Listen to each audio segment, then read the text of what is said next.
This is one of the most interesting reads I've come across. It's rather complex and takes a while to digest, but it's 100% worth it. It's an official declassified CIA document, and a terrific analysis of consciousness and beyond, known as the Gateway Process.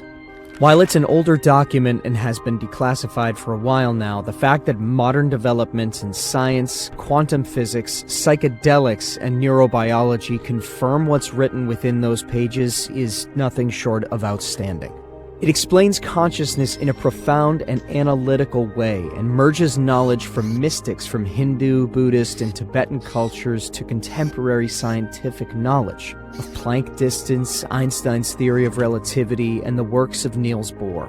The cosmic spiral and torus is everything, and everything is one.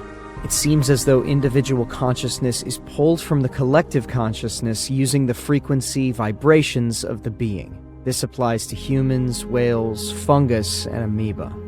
Mystics of past and present, including all ancient religions, understood these concepts thousands of years ago. Still, it takes much to open the minds of the most pragmatic, self-conscious, and uptight people. This is the first step along your path to a gateway beyond which is discovery. Your own discovery of reality, of truth, of who and what you are. 1. Introduction. In order to describe the Monroe Institute technique for achieving altered states of consciousness, the Gateway experience, involving brain hemisphere synchronization, or Hemi-Sync, the most effective way to begin is to briefly profile the basic mechanics which underlay operation of related methods such as hypnosis, transcendental meditation, and biofeedback. It is easiest to effectively describe what Gateway is by beginning with a short description of those associated techniques that share some common aspects with the Gateway experience, but which are nevertheless different. In this way, we can develop a frame of reference at the outset, which will provide useful concepts to explain and understand Gateway by comparison as we proceed. 5. Gateway and Hemi-Sync. Fundamentally, the Gateway experience is a training system designed to bring enhanced strength, focus, and coherence to the amplitude and frequency of brainwave output between the left and right hemispheres, so as to alter consciousness, moving it outside the physical sphere so as to ultimately escape even the restrictions of time and space. The participant then gains access to the various levels of intuitive knowledge which the universe offers. What differentiates the Gateway experience from forms of meditation is its use of the Hemi-Sync technique, which is defined in a monograph by Monroe Institute trainer Melissa Jaeger as a state of consciousness defined when the EEG patterns of both hemispheres are simultaneously equal in amplitude and frequency. Although Hemi-Sync seems to be rather rare and of only short duration in ordinary human consciousness, Melissa Jaeger states that audio techniques developed by Bob Monroe can induce and sustain Hemi-Sync with the Institute's basic Focus 3 tapes. She also notes that studies conducted by Elmer and Alice Green at the Henniger Foundation have shown that a subject with 20 years of training in Zen meditation could consistently establish Hemi-Sync at will, sustaining it for over 15 minutes. Dr. Stuart Twemlow, a psychiatrist and research associate of the Monroe Institute, reports, "In our studies of the effect of the Monroe tape system on brainwaves, we have found that the tapes encourage the focusing of brain energy. It can be measured as with a light bulb in watts into a narrower and narrower frequency band. The focusing of energy is not unlike the yoga concept of one-pointedness, which we may translate in Western terms as single-mindedness." Dr. Twemlow goes on to observe that as the individual gets into the tapes beyond Focus 3, there is a gradual increase in brainwave size, which is a measure of brain energy or power. 6. Lamp versus laser. Melissa Jaeger uses a metaphor to help clarify the process involved in the use of Hemi-Sync in the Gateway experience. She points out that the human mind in its natural state may be likened to an ordinary lamp, which expands energy in the form of both heat and light, but in a chaotic, incoherent way, which diffuses its energy over a wide area of rather limited depth. On the other hand, the human mind under the discipline of Hemi-Sync acts in the fashion of a laser beam, which produces a disciplined stream of light. The stream of energy is projected with total coherence of both frequency and amplitude, such that the surface area of a laser beam contains billions of times the concentrated energy found in a similar surface area on the Sun. Gateway assumes that once the frequency and amplitude of the human brain are rendered coherent, it is possible to begin accelerating both, so that the human mind is soon resonating at ever higher vibrational levels. The mind can then bring itself into synchronization with more sophisticated and rarefied energy levels in the universe. The mind, when operating at these increasingly rarefied levels, is assumed to be capable of processing the information thus received through the same fundamental matrix by which it makes sense of ordinary physical sensory input to achieve meaning in a cognitive context. Such meaning is usually perceived visually in the form of symbols, but may also be perceived as astonishing flashes of holistic intuition or even in the form of scenarios involving both visual and oral perception. The mechanics by which the mind exercises the consciousness function will be addressed in more detail later in this paper. 7. Frequency following response. To achieve synchronization of brain hemispheres, the Hemi-Sync technique takes advantage of a phenomenon known as the frequency following response, FFR, which means that if a subject hears a sound produced at a frequency which emulates one of those associated with the operation of the human brain, the brain will try to mimic the same frequency pattern by adjusting its brainwave output. Therefore, if the subject is in a fully awake state but hears sound frequencies which approximate brainwave output at the theta level, the subject's brain will endeavor to alter its brainwave pattern from the normal beta to the theta level. Since the theta level is associated with sleep, the subject concerned may progress from a fully awake to a sleep state, providing that he does not consciously resist, as the brain strives to entrain its wave frequency output with one which the person hears. Since these brainwave frequencies are outside of the spectrum of sounds which can be heard in pure form by the human ear, Hemi-Sync must produce them based on another phenomenon known as the brain's capacity for deducing beat frequencies. If the human brain is exposed to one frequency in the left ear which is 10 Hz below another audible frequency played in the right ear, rather than hearing either of the two audible frequencies, the brain chooses to hear the difference between them, the beat frequency. Thus, availing itself of the FFR phenomenon and using the technique of beat frequencies, the gateway system uses Hemi-Sync and other audio techniques employing the FFR phenomenon to introduce a variety of frequencies which are played at a virtually subliminal, marginally audible level. The objective is to relax the left hemisphere of the brain, place the physical body in a virtual sleep state, and bring the left and right hemispheres into coherence, under conditions designed to promote the production of ever higher amplitude and frequency of brainwave output. Audible and perhaps subliminal suggestions by Bob Monroe accompany the various brainwave frequencies, which are sometimes rolled in together with other sounds, such as sea surf, to mask the sound frequencies where desirable. In this way, Gateway endeavors to provide the subject with the tools by which he may alter his consciousness based on his own volition over time, through the repetitive use of the tapes, so as to access, via intuitive means, new categories of information not available to ordinary consciousness. 8. Role of resonance. However, brain coherence through entrainment to beat frequencies introduced via stereo headphones is only part of the reason why the gateway system works. It is also designed to achieve the physical quietude characteristic of deep transcendental meditative states, which bring about a complete alteration of the fundamental resonance pattern associated with the sound frequencies produced by the human body. Yoga, Zen, or transcendental meditation, if practiced long enough, will produce a change in the sound frequency with which the human heart resonates throughout the entire body.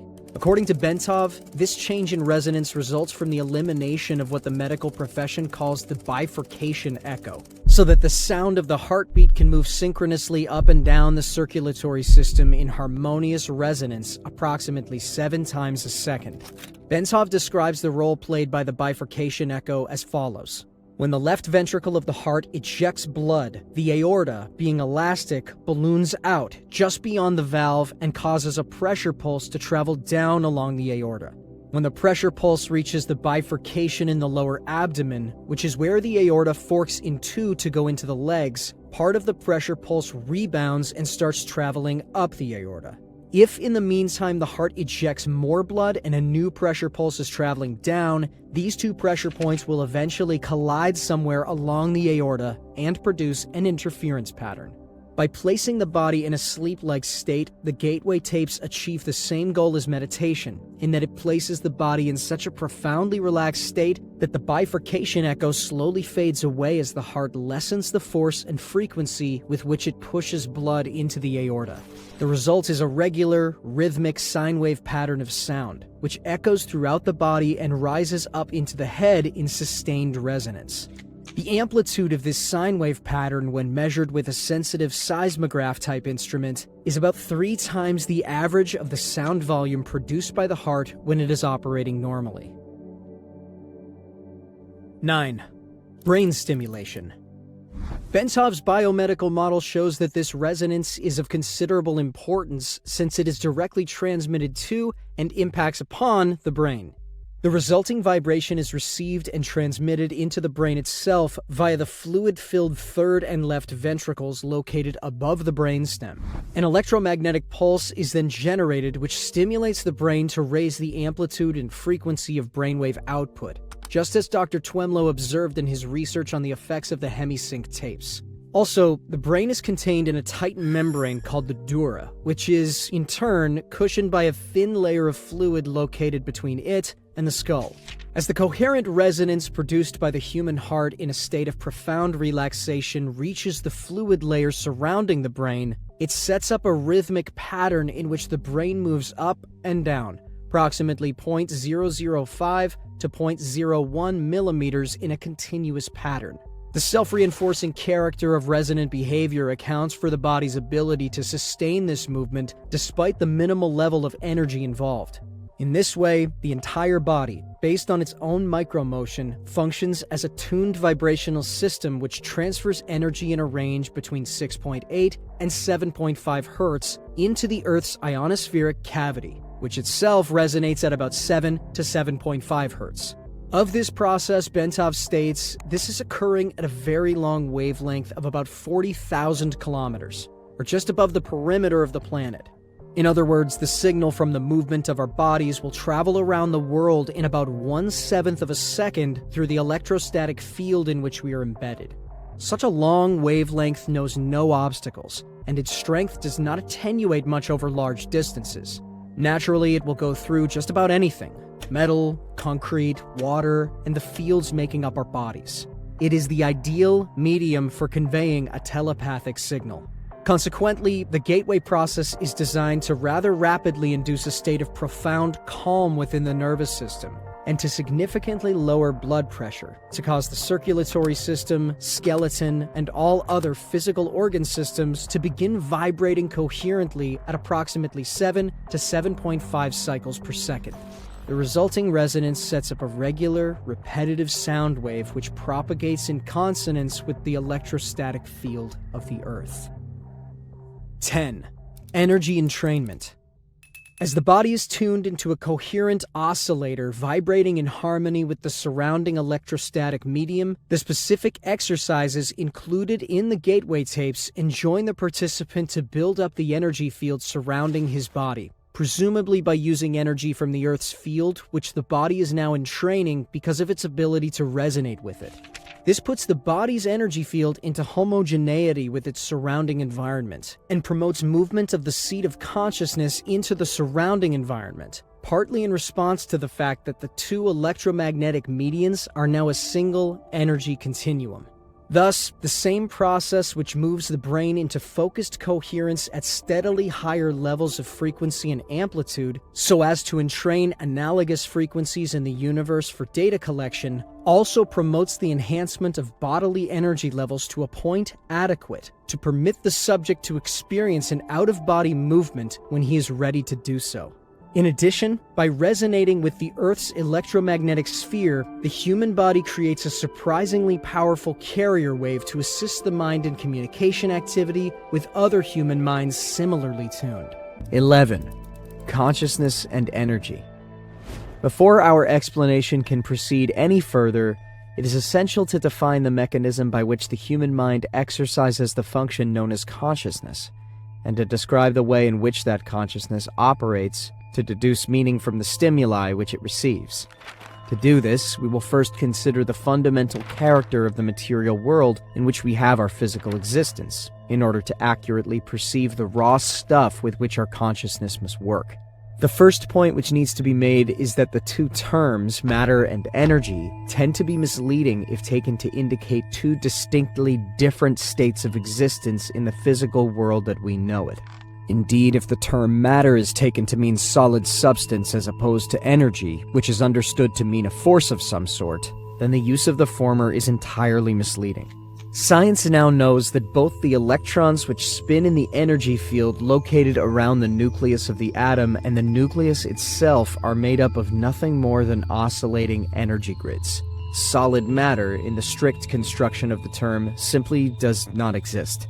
Rather, atomic structure is composed of oscillating energy grids surrounded by other oscillating energy grids, which orbit at extraordinarily high speeds. In his book, Stalking the Wild Pendulum, Itzhak Bentov gives the following figures. The energy grid, which composes the nucleus of the atom, vibrates at approximately 1022 Hz, which means 10 followed by 22 zeros. At 70 degrees Fahrenheit, an atom oscillates at the rate of 1015 Hz. An entire molecule composed of a number of atoms bound together in a single energy field vibrates in the range of 109 Hz. A live human cell vibrates at approximately 103 Hz. The point to be made is that the entire human being, brain, consciousness, and all is like the universe which surrounds him, nothing more or less than an extraordinarily complex system of energy fields. The so-called states of matter are actually variances in the state of energy, and human consciousness is a function of the interaction of energy in two opposite states, motion versus rest, in a manner described in the following paragraph. 12. Holograms. Energy creates, stores, and retrieves meaning in the universe by projecting or expanding at certain frequencies in a three-dimensional mode that creates a living pattern called a hologram. The concept of the hologram can be most easily understood by using an example cited by Bentov, in which he asks the reader to visualize a bowl full of water into which 3 pebbles are dropped. As the ripples created by the simultaneous entry of the 3 pebbles radiate outward towards the rim of the bowl, Bentov further asks the reader to visualize that the surface of the water is suddenly flash frozen, so that the ripple pattern is preserved instantly. The ice is removed, leaving the 3 pebbles still laying at the bottom of the bowl. Then the ice is exposed to a powerful, coherent source of light, such as a laser. The result will be a 3-dimensional model or representation of the position of the 3 pebbles suspended in midair. Holograms are capable of encoding so much detail that, for example, it is possible to take a holographic projection of a glass of swamp water and view it under magnification to see small organisms not visible to the naked eye when the glass of water itself is examined. The whole concept of holography, despite its scientific implications, has only been known to physicists since the underlying mathematical principles were worked out by Denis Gabor in 1947. He later won a Nobel Prize for his work. Laboratory demonstration of Gabor's work only occurred years later following the invention of the laser, as biologist Lyle Watson explains. The purest kind of light available to us is that produced by a laser, which sends out a beam in which all the waves are of one frequency, like those made by an ideal pebble in a perfect pond. When 2 laser beams touch, they produce an interference pattern of light and dark ripples that can be recorded on a photographic plate. And if one of the beams, instead of coming directly from the laser, is reflected first off an object such as a human face, the resulting pattern will be very complex indeed, but it can still be recorded. The record will be a hologram of the face. 13. The part encodes the whole. Of further importance is the fact that even if we dropped our frozen hologram of the ripple pattern on the floor and broke it into a number of pieces, Each individual piece would recreate the entire holographic image all by itself. The smaller the piece, the fuzzier and more distorted would be the resulting holographic projection. But the fact remains that a whole projection would nonetheless be made. The key to creating any hologram is that the energy in motion must interact with energy in a state of rest, or non-motion. In the foregoing example, the pebbles represent energy in motion, while the water, before its agitation by the pebbles, represents the energy at a state of rest. To activate, or in effect, to perceive the meaning of a holograph, energy, in this case a coherent light source such as a laser beam, must be passed through the interference pattern generated by the interaction between the moving energy and the energy at rest. In the simple example given by Bentov, this requirement was fulfilled by holding the frozen interference pattern in front of the coherent light to project the three-dimensional holographic image, its meaning, into space. As Marilyn Ferguson, editor of the Brain Mind Bulletin, tells us, another feature of a hologram is its efficiency. Billions of bits of information can be stored in a tiny space.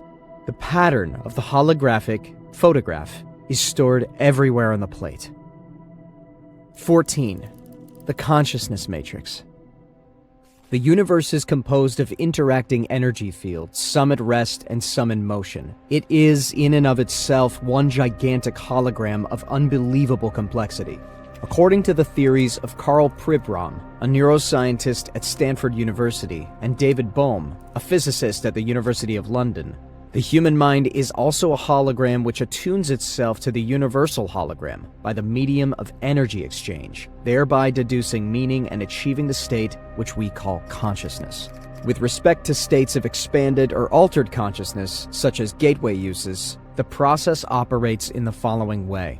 As energy passes through various aspects of the universal hologram and is perceived by the electrostatic fields which comprise the human mind, the holographic images being conveyed are projected upon those electrostatic fields of the mind and are perceived or understood to the extent that the electrostatic field is operating at a frequency and amplitude that can harmonize with and therefore read the energy carrier wave pattern passing through it. Changes in the frequency and amplitude of the electrostatic field, which comprises the human mind, determine the configuration and hence the character of the holographic energy matrix, which the mind projects to intercept meaning directly from the holographic transmissions of the universe. Then, to make sense of what the holographic image is saying to it, the mind proceeds to compare the image just received with itself. Specifically, it does this by comparing the image received with that part of its own hologram, which constitutes memory. By registering differences in geometric form and in energy frequency, the consciousness perceives. As psychologist Keith Floyd puts it, contrary to what everyone knows is so, it may not be the brain that produces consciousness, but rather consciousness that creates the appearance of the brain. 15. Brain in phase. The consciousness process is most easily envisaged if we picture the holographic input with a three-dimensional grid system superimposed over it, such that all of the energy patterns contained within can be described in terms of three-dimensional geometry using mathematics to reduce the data to the two-dimensional form. Bentov states that scientists suspect that the human mind operates on a simple binary go-no-go system, as do all digital computers. Therefore, once it superimposes a three-dimensional matrix over holographic information it wishes to interpret, and reduces that information mathematically to two-dimensional form, it can completely process it using its fundamental binary system, just as any computer made by the hand of man can process volumes of data, and make various comparisons between the data and information stored in its digital memory. Our minds operate in the same way, perceiving by comparison only. Bentov states the proposition this way: our whole reality is constructed by constantly making such comparisons. Whenever we perceive something, we always perceive differences only. In states of expanded consciousness, the right hemisphere of the human brain, in its holistic, nonlinear, and nonverbal mode of functioning, acts as the primary matrix or receptor for this holographic input, while, by operating in phase or coherence with the right brain, The left hemisphere provides the secondary matrix through its binary, computer-like method of functioning to screen further the data by comparison and reduce it to a discrete, two-dimensional form. 16. Evaluation. To the extent that Gateway succeeds in bringing about a refinement in the energy matrix of the mind, it succeeds in expanding or altering human consciousness so that it can perceive without recourse to the intercession of the physical senses, such that ever more of the universal hologram, not, of course, accessible by sense perception, can ultimately be perceived and understood.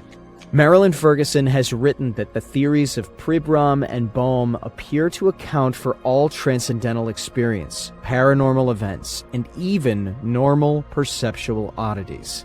She goes on to say of Pribram, currently he is proposing a startling, all-encompassing model that is generating considerable excitement among those intrigued by the mysteries of human consciousness. His holographic model marries brain research to theoretical physics. It accounts for normal perception and simultaneously takes the paranormal and transcendental experiences out of the supernatural by explaining them as a part of nature. Like certain strange discoveries of quantum physics, the radical reorientation of this theory suddenly makes sense of paradoxical sayings of mystics throughout the ages. 17. Self-cognition. To complete our outline of the process by which the mind achieves and exercises consciousness, we must also describe the mechanism which accounts for the aspect of human thought that differentiates it from the consciousness of plants or animals, i.e., self-cognition. Humans not only know, but they know what they know. They are able to monitor the process of their own thinking and maintain an awareness of it. Moreover, they can conduct a comparative assessment, evaluating the functioning of their thought processes against various objective standards they have adopted. Human consciousness can do this because it has the capacity to duplicate aspects of its own hologram, project them out, perceive that projection, put it through comparison with the memory aspect, where its evaluation standards of measure are stored, of its own hologram, and measure or sense the difference using three-dimensional geometry and then binary go, no-go polls to yield verbal cognition about the self. 28. Gateway method. Having put the gateway experience in context by postulating a structural outline of how and why it seems to work, and having shown what it is designed to achieve, the time has come to examine the specific techniques which comprise the gateway training process. These techniques are designed to enable the user of the gateway tapes to manipulate the high-energy states, which can be achieved if the user continues to work with the tapes over a period of time. The amount of time required to reach advanced energy states and to fully exploit the techniques varies with the individual. The sensitivity of his nervous system, his general state of mind, and the extent to which he may have previously developed facility in related techniques, such as transcendental meditation, are all pertinent factors affecting the speed at which he may expect to progress. The gateway process begins by teaching the individual participant to isolate extraneous concerns in a visualization device, called an energy conversion box. Next, the participant is introduced to a method of encouraging his mind and body to strive to achieve a state of resonance through the utterance of a single tone, a monotonous, protracted humming sound that sets up a feeling of vibration, particularly in the head. He engages in this resonant tuning, as it is called, by humming along with a chorus of such sounds that are contained on the gateway tape. Following this, the participant is exposed to the gateway affirmation and is encouraged to repeat it to himself as he hears it repeated on the tape. This affirmation is a statement to the effect that the individual realizes that he is more than merely a physical body, and that he deeply desires to expand his consciousness. 29. Hemi-Sync Introduced. After that, he's exposed for the first time to the Hemi-Sync sound frequencies, and is encouraged to focus on and develop a perception of and appreciation for those feelings which accompany the synchronization of brainwaves that result. Next comes the technique of progressive and systematic physical relaxation, while the Hemi-Sync frequencies are expanded to include additional forms of pink and white noise, designed to put the physical body at the virtual threshold of sleep, as well as to calm the left hemisphere of the mind while raising the right hemisphere to a state of heightened attentiveness. Once all of this is achieved, the participant is invited to envisage the creation of an energy balloon, comprised of an energy flow beginning at the center of the top of the head and extending down in all directions to the feet.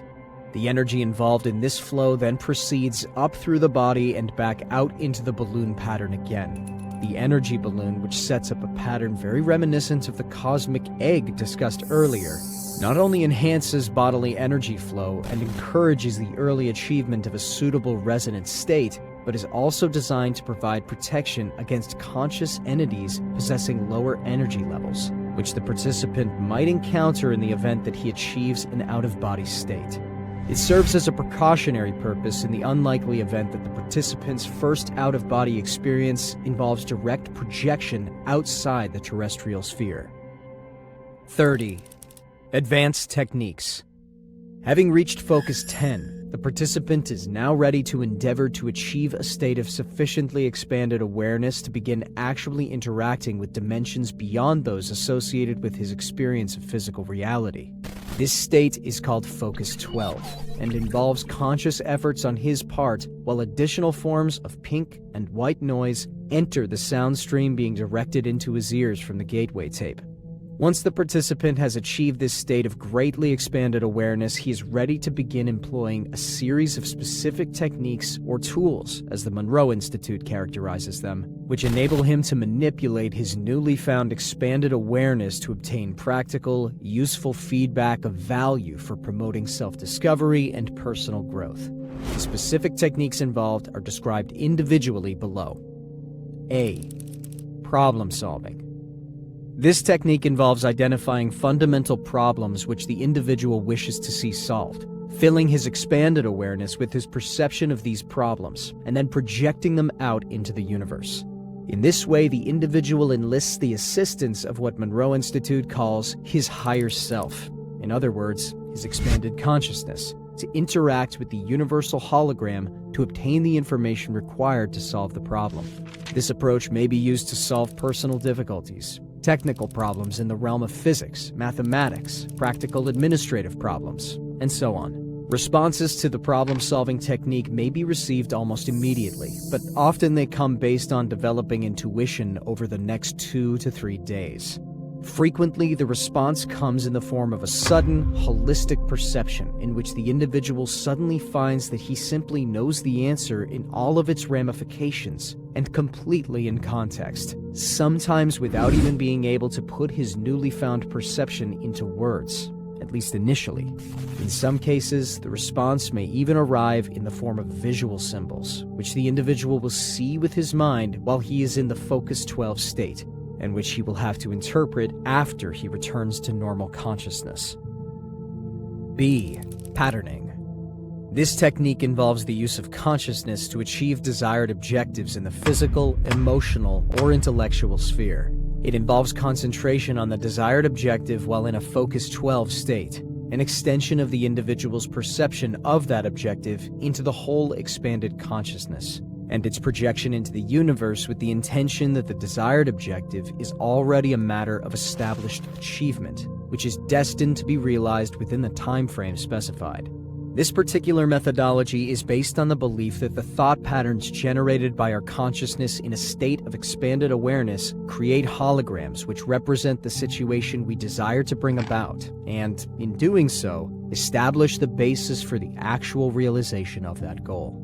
Once the thought-generated hologram of the sought-after objective is established in the universe, it becomes an aspect of reality which interacts with the universal hologram to bring about the desired objective, which might not, under other circumstances, ever occur.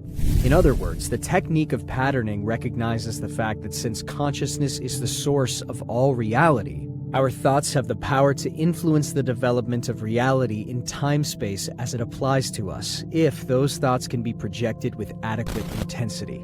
However, the more complicated the objective sought, and the more radically it departs from our current reality, the more time the universal hologram will need to reorient our reality sphere to accommodate our desires. Monroe trainers caution against attempting to force the pace of this process, because the individual could succeed in dislocating his existing reality with drastic consequences.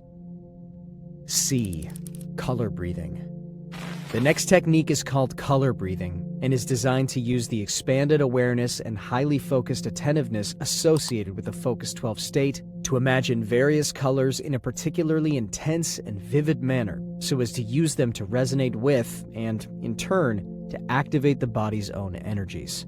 Fundamentally, in terms of practical application, it is a healing technique which is designed to restore the body and to enhance its physical capabilities by balancing, revitalizing, and returning bodily energy flows. It is predicated on the principle that the body's electromagnetic field is capable of altering its resonance pattern so as to entrain energy from the Earth's electrostatic field for its own use. The various colors envisaged in the imagination as part of the technique cue the mind as to which frequencies and what specific amplitudes are desired in connection with this entrainment and the subsequent alterations in bodily energy flow patterns. That color has the capacity to affect the human mind is well known, and the effectuality of color in certain kinds of healing is a demonstrable fact. For example, the application of intense blue light to an area of physical tumescence leads to a relatively rapid and easily observable reduction in the swelling, while red, and to a lesser extent, yellow, has quite the opposite effect. However, in the Hemi-Sync application of the technique, external light sources are not involved.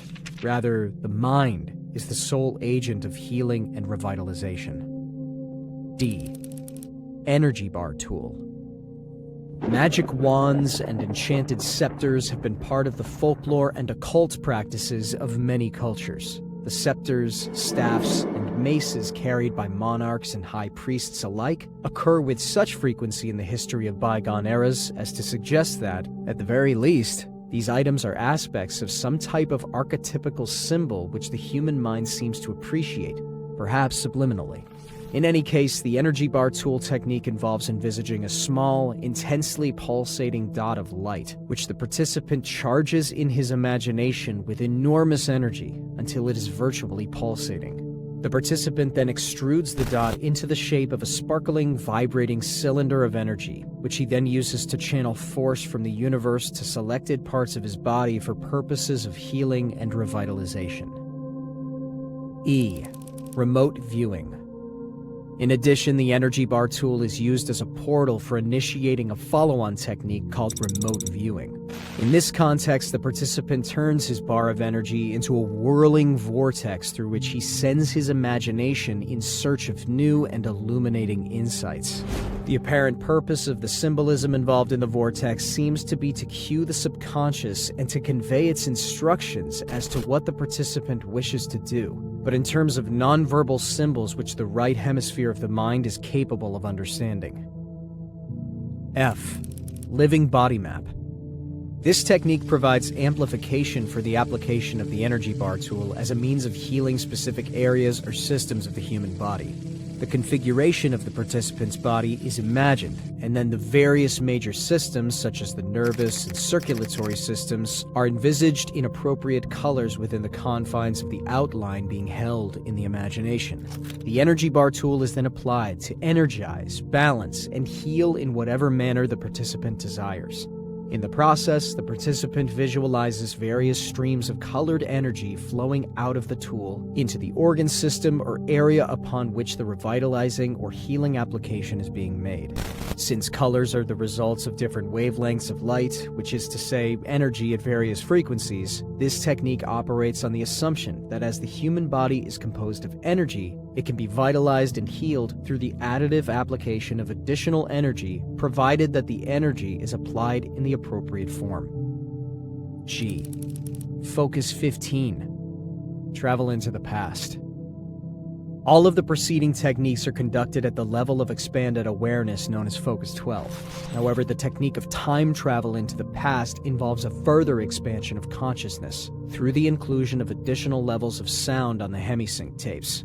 Some of the sounds are probably merely an intensification of the basic Hemi-Sync frequencies, being designed to further modify brainwave frequency and amplitude. Other aspects of the added sound patterns appear to be designed to provide subtle, almost subliminal suggestions to the mind as to what is desired by way of further expanded consciousness, so as to support the verbal suggestions and instructions also contained on the tape. Even the instructions are highly symbolic, with time being visualized as a huge wheel in the universe with various spokes, each of which gives access to a different part of the participant's past. Focus 15 is a very advanced state and is extremely difficult to achieve. Probably less than 5% of all participants in any given gateway experience actually fully achieve the Focus 15 state during the course of the approximately 7 days of training. Nonetheless, Monroe Institute trainers affirm that with enough practice, eventually, Focus 15 can be achieved. They also state that not only the individual's past history is available for examination by one who has achieved Focus 15, but other aspects of the past with which the individual himself has had no connection may also be accessed. H. Focus 21. The future. The last and most advanced of all the focus states associated with the Gateway training program involves movement outside of the boundaries of time-space, as in Focus 15, but with attention to discovering the future rather than the past. The individual who has achieved this state has reached a truly advanced level. Except in unusual circumstances, it is probably not attainable except by those who have conditioned themselves through long application of meditation, or by those who have practiced long and hard through the use of the Hemi-Sync tapes for a period of months, if not years. 31. The out-of-body movement. This remarkable phenomenon has been saved for discussion in detail until last because of the interest in which it occasions and special circumstances involved in its attainment. Monroe Institute stresses that the Gateway program was not established solely for the purpose of enabling participants to obtain the out-of-body state. Nor does the program guarantee that most participants will succeed in doing it during the course of the training at the Institute. Only one tape out of the many which make up the Gateway experience is devoted to the techniques involved in the out-of-body movement. Basically, these techniques are merely designed to make it easier for the individual to achieve the out-of-body state when his brainwave pattern and personal energy levels have reached a point that he is in apparent harmony with his surrounding electromagnetic environment, such that he feels that he has reached the threshold where separation is a possibility. To facilitate achieving the out-of-body state, Bob Monroe, the founder of Monroe Institute, is quoted in a recent magazine article as saying that in order to assist the participant, the particular Hemi-Sync tape concerned with that technique employs beta signals of around 2,877.3 CPS, or cycles per second. Since 30 to 40 CPS is considered to be the normal range for beta brainwave signals, those associated with the wakeful state, it is apparent that the Monroe Institute is convinced that the same heightened state of brainwave frequency output which promotes altered states of consciousness is also an important consideration in assisting in the achievement of out-of-body states.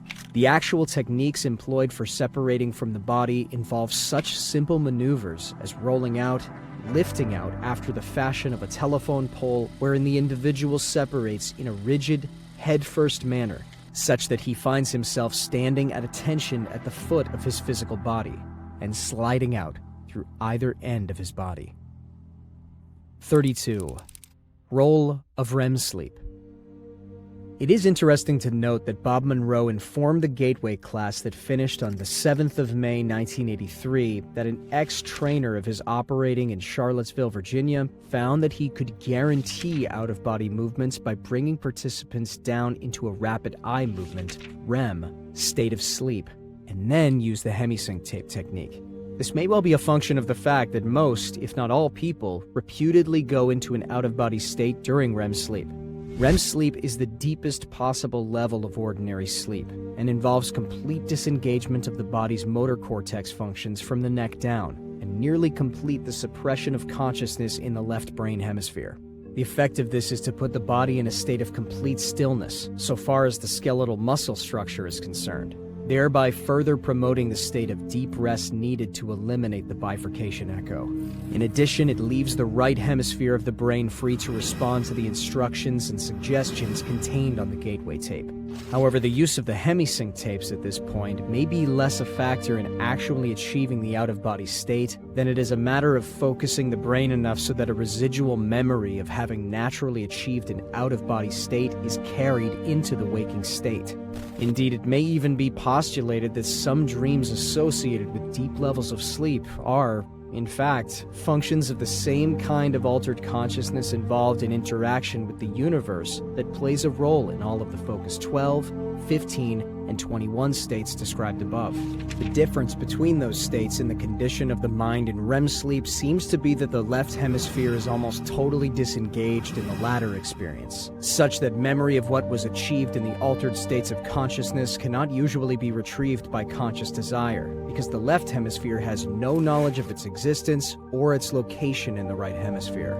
Admittedly, some people can be trained to remember their REM state dreams through intense conditioning in the waking state, but even that may be more a function of establishing pathways in the right hemisphere, which the left hemisphere can access the following re-entry into the wakeful state, than it is any indication of any specific left hemisphere conscious involvement in the process during REM sleep.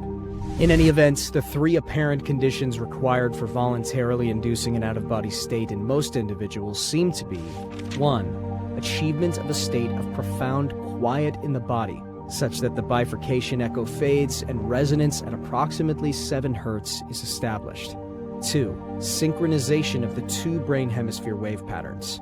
And 3. Subsequent stimulation of the right hemisphere of the mind to attain a state of heightened alertness, which, of course, interferes with brain hemisphere synchronization, but not until a sufficient level of enhanced frequency range has first been established to help achieve the out-of-body state. 33. Information collection potential. The information acquisition potential associated with the out-of-body state seems to attract the most attention from the standpoint of developing practical applications for the gateway technique. Unfortunately, although the out-of-body state can apparently be achieved by many people without excessive expenditure of time or effort, the purposes to which it can be put are currently limited by the fact that although individuals in that state may travel anywhere on an instantaneous basis, in either the terrestrial or in other spheres, information distortion in the former context remains a major concern. To date, according to one of the trainers at Monroe Institute, numerous experiments have been conducted involving persons moving from one coast to the other in the out-of-body state to read a series of 10 computer-generated numbers in a university laboratory.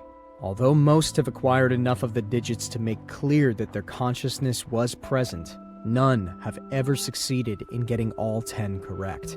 This seems to be a function of the fact that physical reality in the present is not the only holographic influence which the individual may encounter in an out-of-body state.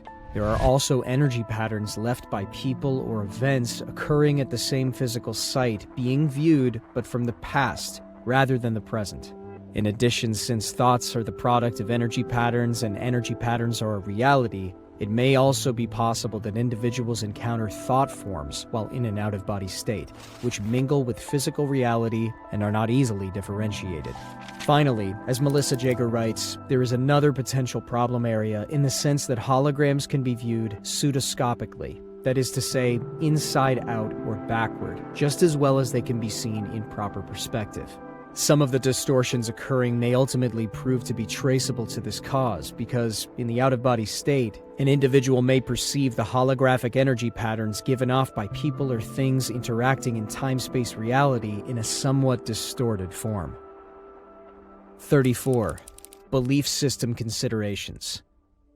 In 1967, Alexandra David Neal and Lama Yongden wrote a book entitled Secret Oral Teachings in Tibetan Buddhist Sects, from which the following quote is taken. "The tangible world is movement, say the masters, not a collection of moving objects, but movement itself. There are no objects in movement. It is the movement which constitutes the objects which appear to us. They are nothing but movement. This movement is a continued and infinitely rapid succession of flashes of energy, in Tibetan, sal or shuk, all objects perceptible to our senses, all phenomena of whatever kind and whatever aspect they may assume are constituted by a rapid succession of instantaneous events. The classic description of the universal hologram is to be found in a Hindu sutra, which says, "In the heaven of Indra, there is said to be a network of pearls so arranged that if you look at one, you see all the others reflected in it." I have cited this quotation because it shows that the concept of the universe, which at least some physicists are now coming to accept, is identical in its essential aspects with the one known to the learned elite in selected civilizations and cultures of high attainment in the ancient world. The concept of the cosmic egg, for example, is well known to scholars familiar with the ancient writings of Eastern religions, nor are the theories presented in this paper at variance with the essential tenets of the Judeo-Christian stream of thought. The concept of visible reality, i.e. the created world, as being an emanation of an omnipotent and omniscient divinity who is completely unknowable in his primary state of being. The absolute at rest in infinity is a concept straight out of Hebrew mystical philosophy. Even the Christian concept of the Trinity shines through the description of the absolute as presented in this paper. The description of energy totally at rest in infinity fits the Christian metaphysical concept of the Father, with the infinite self-consciousness resident in that energy providing the motive force of will to bring a portion of that energy into motion to create reality corresponds with the sun. This is so because in order to attain self-consciousness, the consciousness of the Absolute must project a hologram of itself and then perceive it. That hologram is a mirror image of the Absolute in infinity, still exists outside time and space, but is one step removed from the Absolute and is the actual agent of all creation, all reality. 37. Motivational Aspect. It is a step-by-step procedure which involves repetitive practice of the techniques concerned, using each new insight as a means of penetrating further during the next practice session. But the rate of progress is so much faster with the gateway approach than it is with transcendental meditation or other forms of mental self-discipline, and its horizons seem to be so much wider than the discipline needed to practice it would seem to be within the means of even the impatient, results-oriented, skeptical pragmatist of our society. Unlike yoga and other forms of Eastern mental discipline, gateway does not require infinite patience and total personal subservience to and faith in a system of discipline designed to absorb all the individual's energy over most of a lifetime. Rather, it will begin to produce at least minimal results within a relatively short time such that enough feedback is available to motivate and energize the individual to continue working with it. Indeed, the speed with which an individual may expect to progress seems less a function of the number of hours spent practicing than it is a question of the speed with which he or she is able to use the insights gained to release anxieties and stresses within both the mind and the body. These points of energy blockage seem to provide the principal barriers to achieving the enhanced energy states and focus of mind needed for rapid progression. The more compulsive, the more uptight the individual may be at the outset, the more barriers he or she will initially encounter to achieving a deep or immediate experience. But as the insights begin to come and the blockages begin to dissolve, the way ahead becomes increasingly clear, and the value of gateway moves from the status of a matter of intellectual assessment to one of personal experience. 38. Conclusion. There is a sound, rational basis in terms of physical science parameters for considering gateway to be plausible in terms of its essential objectives. Institutional insights of not only personal but of a practical and professional nature would seem to be within bounds of reasonable expectations. However, a phased approach for entering the gateway experience in an accelerated mode would seem to be required if the time needed to reach advanced states of altered consciousness is to be brought within more manageable limits from the standpoint of establishing organization-wide exploitation of gateway's potential. The most promising approach suggested in the foregoing study involves the following steps. A.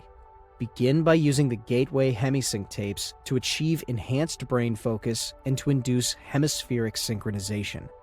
B. Then add strong REM sleep frequencies to induce left brain quiescence and deep physical relaxation. C. Provide hypnotic suggestions designed to enable an individual to induce a deep auto-hypnotic state at will. D. Use auto-hypnotic suggestions to attain much enhanced focus of concentration and motivation in rapidly progressing through Focus 12 exercises. E. Then repeat steps A and B following the use of the auto-hypnotic suggestion that an out-of-body movement will occur and be remembered. F. Repeat step E to achieve facility in gaining an out-of-body state under conscious control. Alter hypnotic suggestions to stress the ability to consciously control out-of-body movement and maintain it even after the REM sleep state ends. G. Approach Focus 15 and 21 objectives. Escape from time-space and interact with new dimensions from the out-of-body perspective. H. Use a multi-focus approach to solve the problem of distortion in terrestrial information-gathering trips. This approach involves the use of 3 individuals in the out-of-body state, one viewing the target objective here, in time-space, one viewing it at Focus 15 as it slips into the immediate past, and one viewing it at Focus 21 as it slips from the immediate future. Debrief all 3 and compare data gathered from the 3 points of view. If care is taken to ensure that the 3 all go out of body together in the same environment, their consciousness energy systems should resonate in sympathetic oscillation. They can tune into the same target on different planes, dimensions, with greater effectiveness. I. Encourage the pursuit of full self-knowledge by all individuals involved in the foregoing experiments to enhance objectivity in out-of-body observation and thinking and to remove personal energy blockages likely to retard rapid progress. J. Be intellectually prepared to react to possible encounters with intelligent, non-corporeal energy forms when time-space boundaries are exceeded. K. Arrange to have groups of people in Focus 12 state unite their altered consciousness to build holographic patterns around sensitive areas to repulse possible unwanted out-of-body presences. L. Encourage more advanced gateway participants to build holographic patterns of successful attainment and rapid progress for advanced colleagues to assist them in progressing through the gateway system. If these experiments are carried through, it is to be hoped that we will truly find a gateway to gateway and to the realm of practical application for the whole system of techniques which comprise it.